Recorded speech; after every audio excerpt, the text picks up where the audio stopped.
So a lot of organizations spend a lot of time, effort and money organizing marketing events.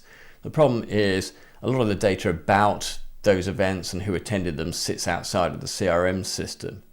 And the main reason for that is there isn't native or out-of-the-box event management capabilities within Microsoft Dynamics 365 for sales. So the problem is a lot of the benefits of that particular marketing channel aren't fully realized. Now in this video, I'm going to cover off how you can pretty easily add event management capabilities into your Dynamics system, and I'm going to walk through the potential benefits of doing that. So let's go into the system. I'm actually in the accounts area at the moment, but you'll spot on the side here I've added a couple of new record types.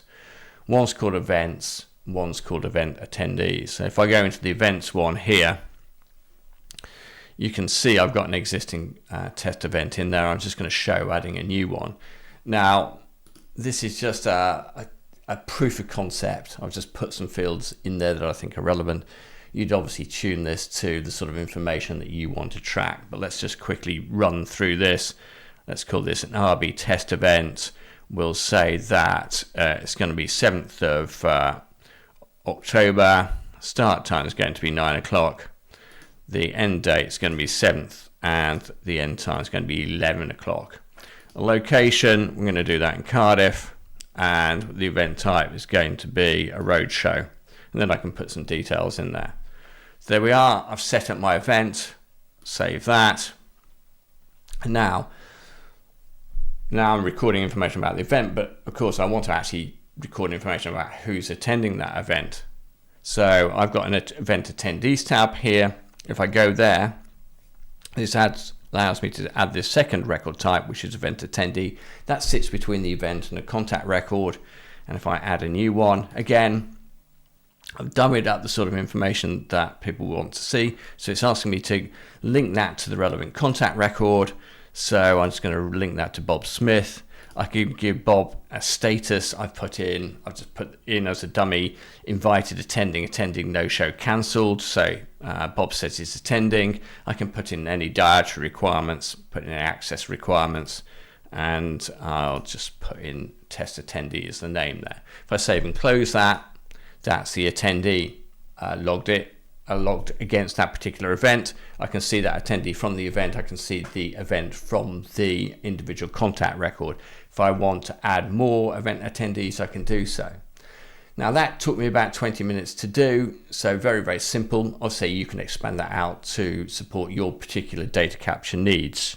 Now there are ways of making this even more powerful. Microsoft Dynamics has got inbuilt portal capabilities, so you could actually set this up so that people could sign up to events online and automatically be added event attendees. So another sort of more powerful iteration of what I've shown here, but readily achievable.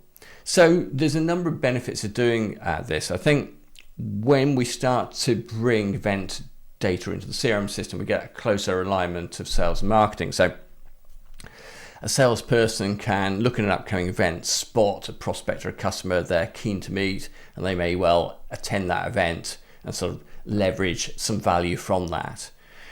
Maybe they see an upcoming event and decide they want to bring some prospects or customers to attend that particular event as well. Obviously thereby expanding the reach of that particular marketing activity. We might want to have a more systemized approach to follow up people attended or follow up people who didn't attend. So there's all sorts of things that we can do about sort of leveraging that data within the CRM system. I think the very fact that we're putting information about attendees into the CRM system, I suspect when it sits in Excel spreadsheets, there's key contacts that we have in those spreadsheets that are never getting into the CRM system. So it's another way of sort of boosting the amount of relevant data we've got within the CRM system. So that's one side of things. I think the other, it gives a much clearer indication of the return on investment from events, because we can start to see more clearly within the CRM system, which of those events generated leads, opportunities, and in due course sales.